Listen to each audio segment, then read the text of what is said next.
Good evening, and welcome. Tonight's story takes you to a long, narrow canal boat, moored for the night beside an old stone lock, where the cabin is warm and the lamp is lit, and the still canal lies dark and flat along the towpath, and the boat is tied up snug to the bank, with nowhere at all to go until morning. There is no plot to follow tonight, and nothing to keep track of. The story is only a snug little cabin on the water, and the soft, patient lapping of the canal against the hull. If your thoughts wander away from my voice, let them drift out along the dark towpath. And if you fall asleep before the end, you have done it exactly right. Settle in now. Find the position you sleep best in, or near enough to it. Let the bed take all of your weight, every last bit of it. There is nothing to do now but lie still, and grow heavy, and grow warm, and let the night close softly around you like a blanket drawn up to the chin. Before the story begins, take a moment to arrive in your body. You are lying down. You are warm enough. Nothing more is asked of you tonight.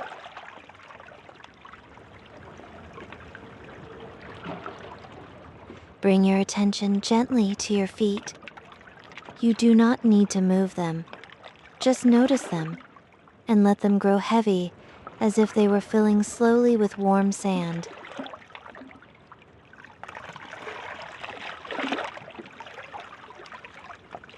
Let that heaviness rise into your legs. Your calves rest, your knees rest. The long muscles of your thighs let go of their last small holding and sink.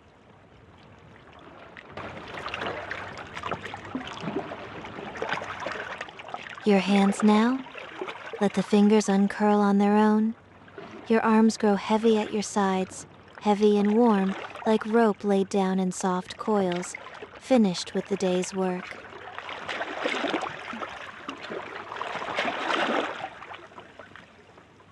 Your shoulders drop, away from your ears, down into the bed. Your jaw unclenches. The small muscles around your eyes smooth out, the way water smooths when the wind has gone.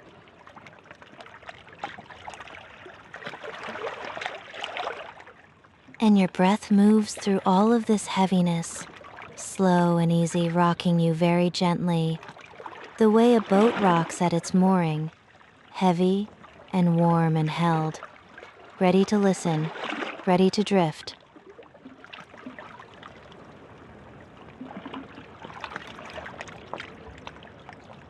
You are lying in the bunk of a long, narrow canal boat, moored for the night against the towpath, just below an old stone lock, in a cabin no wider than your two arms can reach, warm and low and snug, with a small window beside you looking out over the still dark water. It is late, and the day's slow journey is long done, and the boat lies easy along the bank where you tied her at dusk, held fast by her two mooring ropes, rocking just barely, just enough to feel, the way a cradle rocks when a hand has only lately left it. The little cabin is warm. There is a small black stove against the far end of it, no bigger than a kettle drum, banked low with the last of the evening's coal, glowing a deep, dim orange behind its little glass door, and its warmth fills the long wooden room and breathes out gently through the boards. There is a narrow bunk made up with soft, worn blankets, and a brass lamp turned down to a low gold glow, and a row of cups on their hooks, and a kettle resting on the cooling stovetop, and the cabin smells of wood smoke and coal and canal water and old varnished pine, all the good close smells of a little boat put to bed for the night. The whole cabin is long and low and narrow, and every inch of it is yours, and every inch of it is in its place. The ceiling is just above you, curved and snug, painted long ago a soft cream that the lamplight has turned to butter.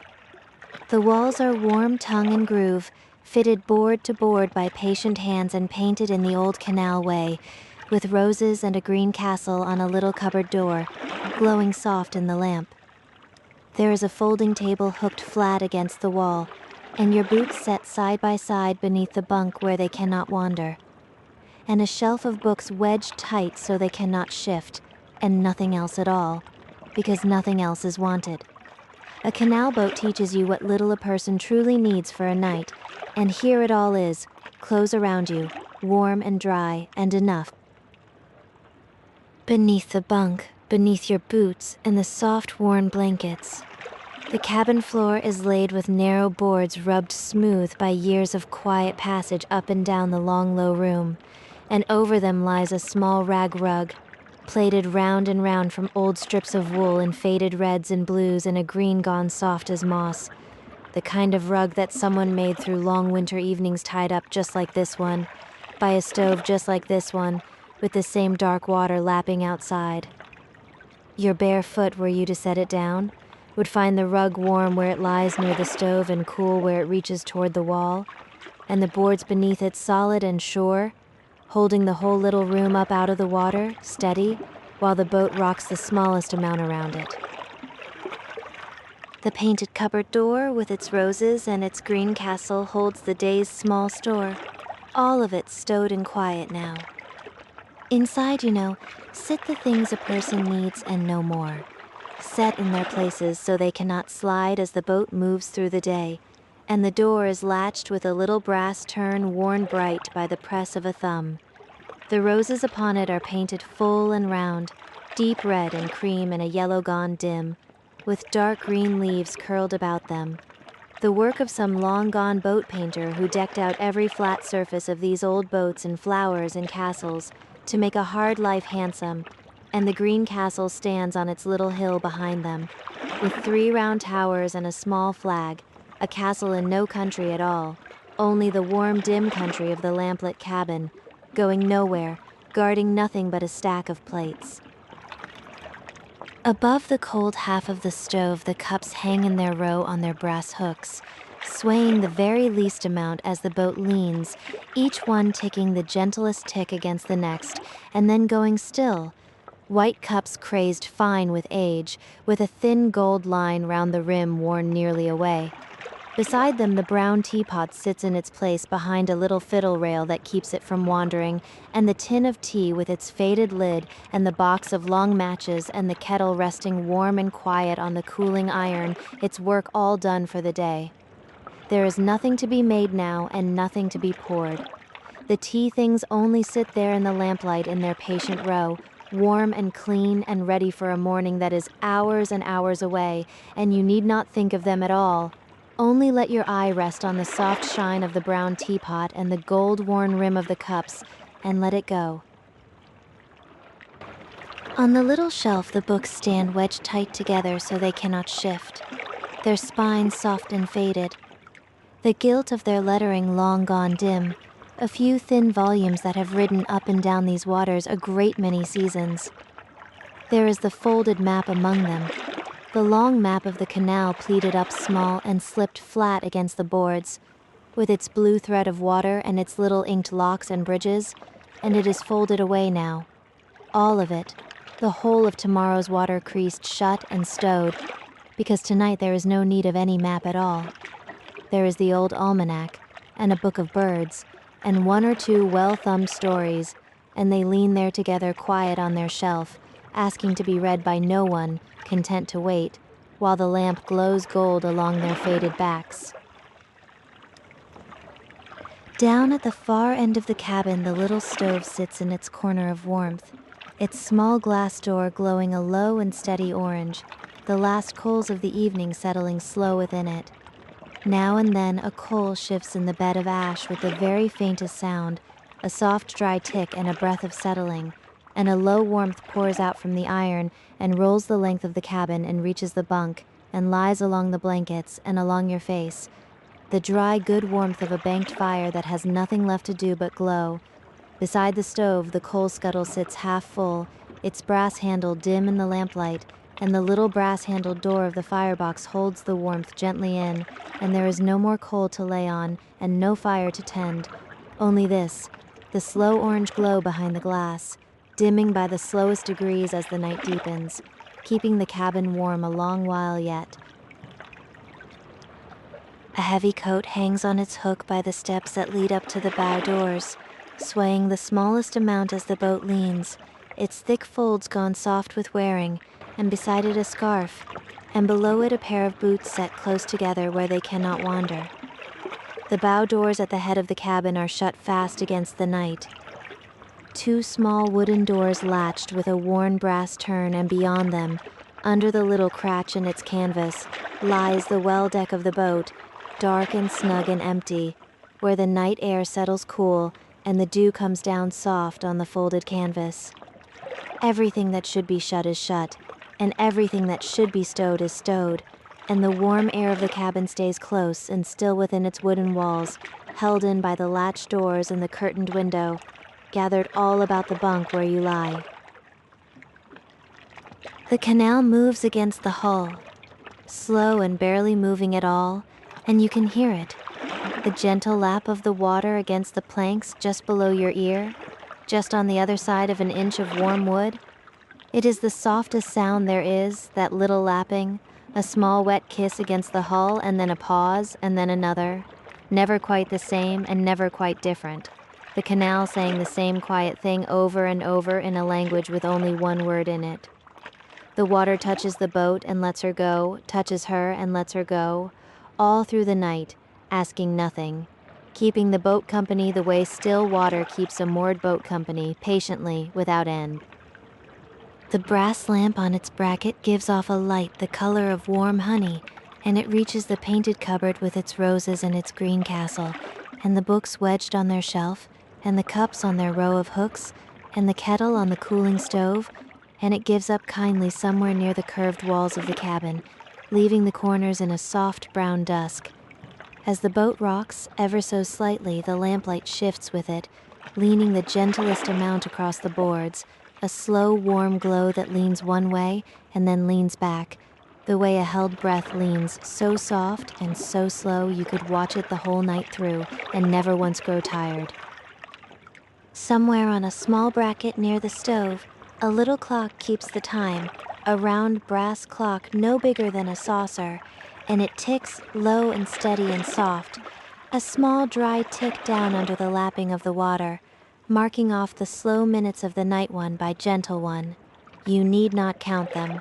The clock keeps them for you, ticking away in the warm, dim air, faithful as the trickle through the gates, asking nothing of you but that you let it tick, tick and tick and tick, slower than your own slowing breath, the small patient pulse of the cabin going round in the dark, and you let it go round, and let your thoughts go loose, and let the warm gold light hold you where you lie. Out through the little window the canal lies still and flat in the dark, a long straight ribbon of black water running away into the night between its two low banks. There is no current here to speak of, none at all, only a great calm stillness, the water lying as smooth and dark as poured glass, holding the few near stars down in its depths, and a little of the pale night sky holding them steady, holding them without a tremble, because there is nothing to set the water moving. A canal is the most patient water there is. It goes nowhere in any haste, and tonight it does not go anywhere at all. It only lies there in the dark beside the boat, flat and quiet and deep, keeping its small reflections safe. And just ahead of the bow the old lock waits, dark and tall and still. You brought the boat down to it at dusk, the way you do at the end of every day's travel, looking for the quiet place to stop, and you found it here, in the slack, flat reach above the lock, where the water lies calm and the towpath runs broad, and the old stone walls keep the wind off. You made her fast fore and aft, one rope to a worn iron ring set deep in the towpath long ago, and one to a low mooring stake driven down into the soft grass of the bank, and you felt her settle, and she has lain there easy ever since, held between her two ropes going nowhere. There is no journey tonight. There is no lock to work and no pound to cross, nothing to steer for and no bridge to duck beneath. The work of the day was to find a quiet mooring, and the quiet mooring is found. The lock gates rise out of the water just ahead. Great old timbers of black oak, taller than the boat and far older, balanced shut across the canal the way they have stood shut 1,000 quiet nights before this one. Somewhere down in the heart of them the water is trickling, soft and endless, slipping through the seams of the old wood in a thin, steady thread, falling a little way into the lock chamber below with a small, cool, ringing patter, the gentlest sound, a sound the gates have made for 100 years and more. It is not a hurrying sound, it is a slow and faithful one, the trickle through the old gates, the canal letting itself down by a drop and a drop, patient as anything, the long, slow heartbeat of the lock keeping time through the dark. Out from the gates, low over the towpath, the great balance beams reach back, the long arms of oak that swing the gates open and shut, and they rest there now where the last hand left them, settled and still, dark against the dark, going nowhere at all till morning. Down below the gates the lock chamber lies deep and quiet, a long stone room half full of black water, its walls green and wet and old slick with the slow weep of 100 years, and the trickle falls down into it, drop by drop, and rings soft against the deep water at the bottom, and the sound climbs back up the mossy walls and out into the night, small and cool and even. You need do nothing about the lock. The lock has tended itself through far longer nights than this, and it will tend itself through this one, holding its dark water gently in the dark, while you lie warm above it in the bunk. Off to the side, where the water comes round the lock instead of through it, the old bywash runs, a narrow stone channel the canal slips along to keep its level true, and the water pours down it soft and steady, a low constant murmur of falling water that has poured just so since long before this night and will pour on long after it. It is the steadiest sound in all the quiet dark, that soft pour of the bywash, neither rising nor falling, neither nearer nor farther, only there, the way the sound of a far stream is there, a smooth gray ribbon of sound laid down underneath everything else, underneath the lapping and the trickle and the small tick of the clock, and you let it run on under all the rest, soft and even and endless, carrying nothing away but the quiet itself on through the dark. You lie in the warm bunk and listen to that small ringing trickle, and to the lapping of the water against the hull, and the two of them weave together, the lap below your ear and the trickle through the gates, answering each other softly across the still dark water, lap and pause, trickle and ring. The canal is talking quietly to itself in the night, the way old water does, and there is no need to listen, and no harm in it, and you let the small sounds wash through the warm cabin and out the other side, soft and slow and endless. You lie in the bunk and listen to the ropes. They take the small weight of the boat as the water leans against her, and they give a little, and they hold the way good ropes do, with a slow, soft creak that comes and goes as the boat rocks, a creak of hemp on wood and hemp on iron, the gentlest sound a moored boat makes. The bow rope speaks and then is quiet, and then the stern rope answers low and easy, and between the two of them they hold the whole longboat cradled against the towpath, lifting and settling, and you feel it through the bunk and through the blankets, the faint slow rock of the held boat rocking you with it. The bow rope runs out from the boat to the old iron ring set deep in the towpath, a thick worn rope of hemp gone soft and gray with the seasons, furred over with a year of weather, and the dew lies along it now in a fine, cool beading. Drop after small drop strung the length of it where it dips to the ring and rises again.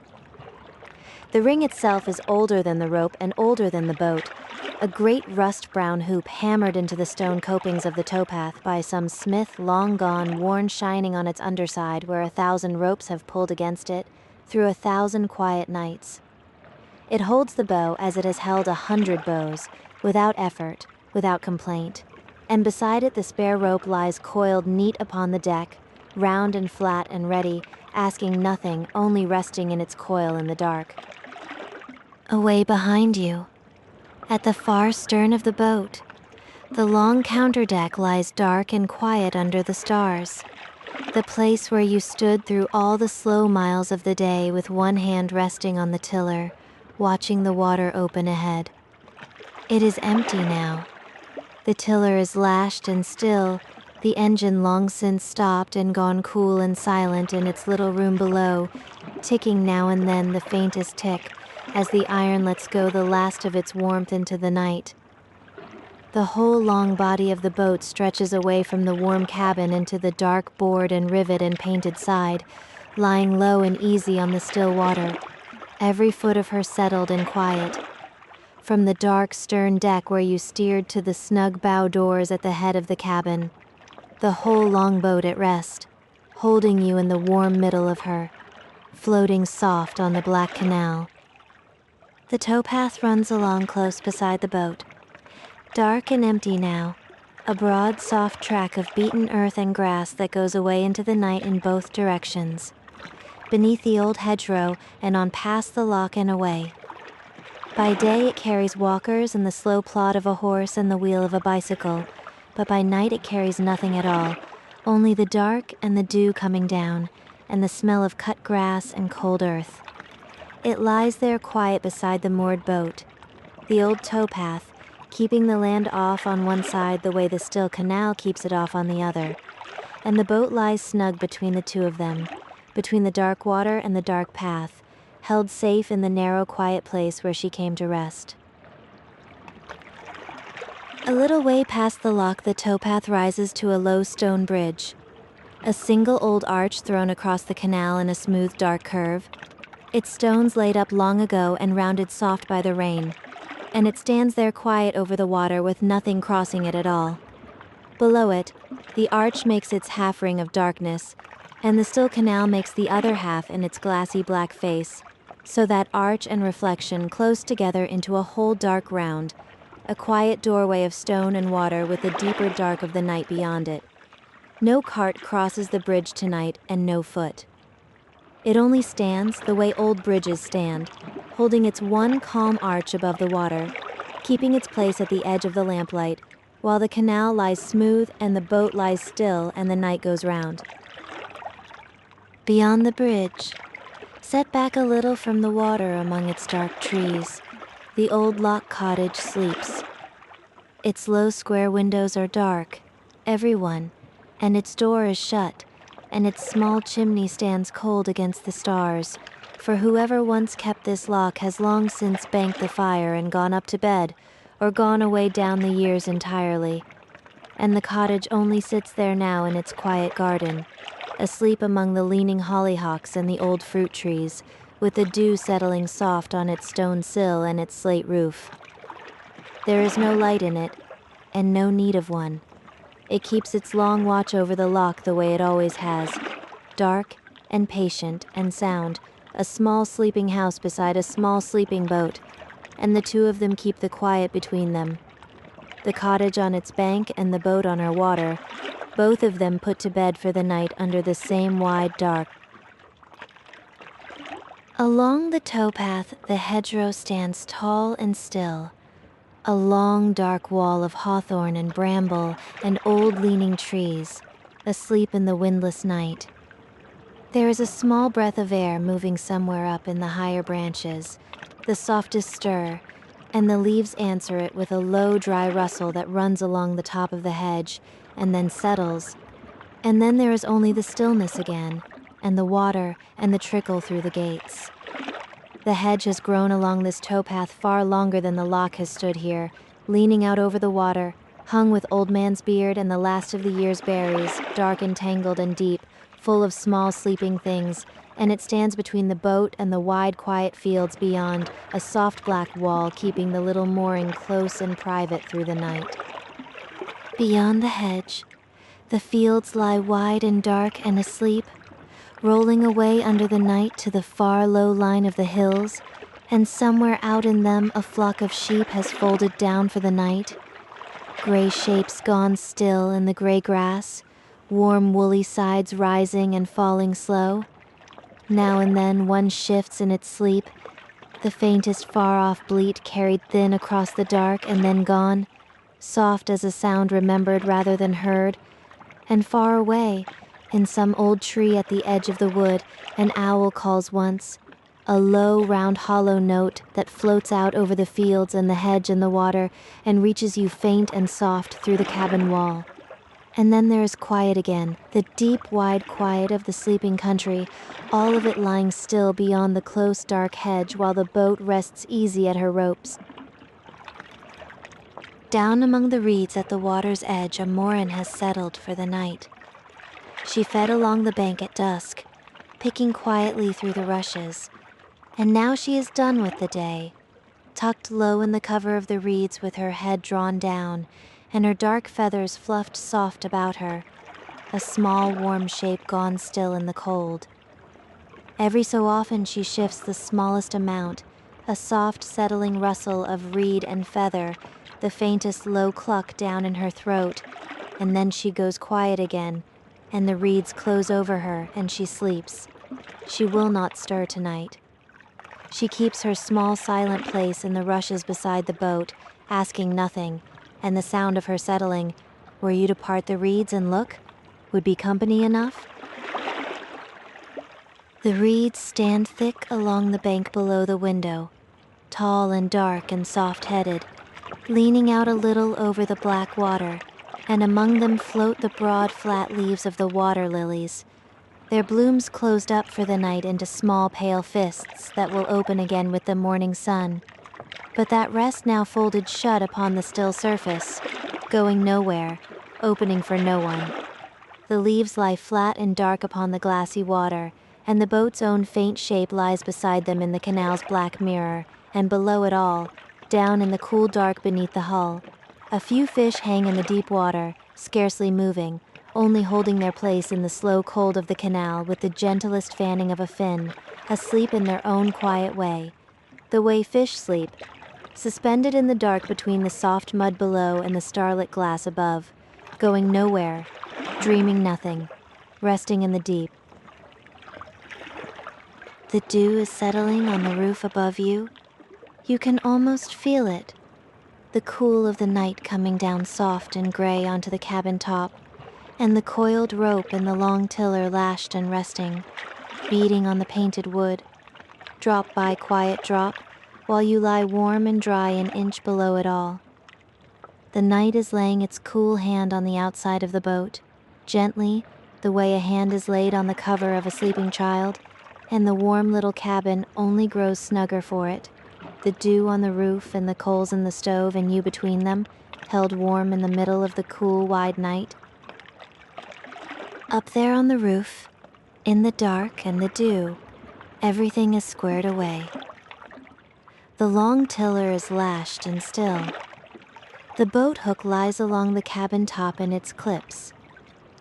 The chimney stands up small and black against the stars, and the last thin thread of wood smoke climbs out of it and lies down soft along the night air, and a faint warm breath of coal smoke drifts down past the window. The homeliest smell there is.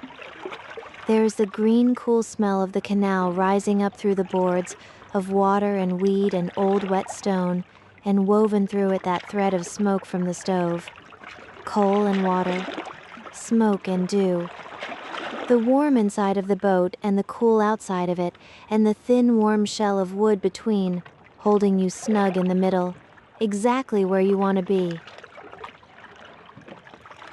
Up on the cabin top, beside the lashed tiller and the boat hook in its clips, the painted water can sits in its place, the tall round can with its handle and its spout, and its own painted roses and its own little green castle, the twin of the one upon the cupboard door below, and the dew beads cool upon its curved painted sides.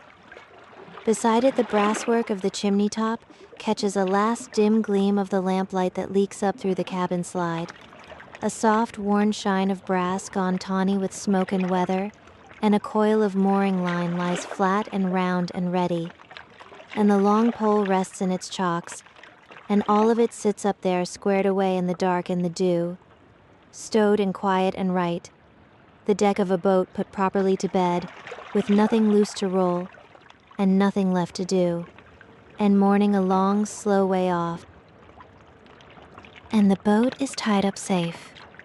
That is the great quiet pleasure of this hour. You found the mooring at dusk. You made her fast fore and aft, and she has lain there easy ever since, held between her two ropes in the slack, still water above the lock, going nowhere. There is nowhere to be tonight, and no water to make, no lock to work, and no miles to travel, nothing to steer for, and nothing to watch the next bend for. The map is folded away on its shelf. The day's travel is done, every mile of it, and the boat is moored, and the night is yours to spend exactly as you're spending it, lying warm and still in the long, low cabin with the dark water lapping at the hull.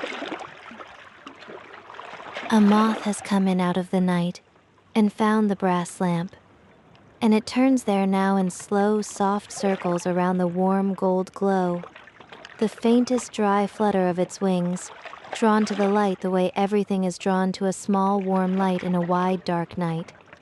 It will tire of its turning soon and settle somewhere up in the shadows of the curved ceiling and go still and do no harm at all, and you watch it turn, slow and soft about the lamp, and the watching is the easiest thing in the world, the moth and the gold light and the slow leaning of the cabin, around, and slower and slow. Outside, the moon has lifted clear of the hedgerow, a low and quiet moon, and it lays a soft pale light down the length of the still canal, silvering the smooth black water from the bow of the boat away to the dark arch of the bridge.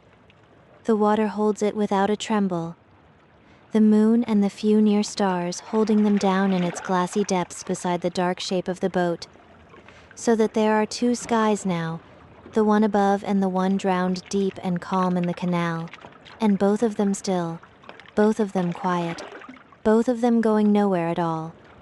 The moonlight comes in soft at the little window and lies pale upon the blanket and mixes with the warm gold of the lamp, silver and honey together on the worn wool, and you lie in the both of them, in the cool pale light from the water and the warm gold light from the lamp, held in the middle, warm and still.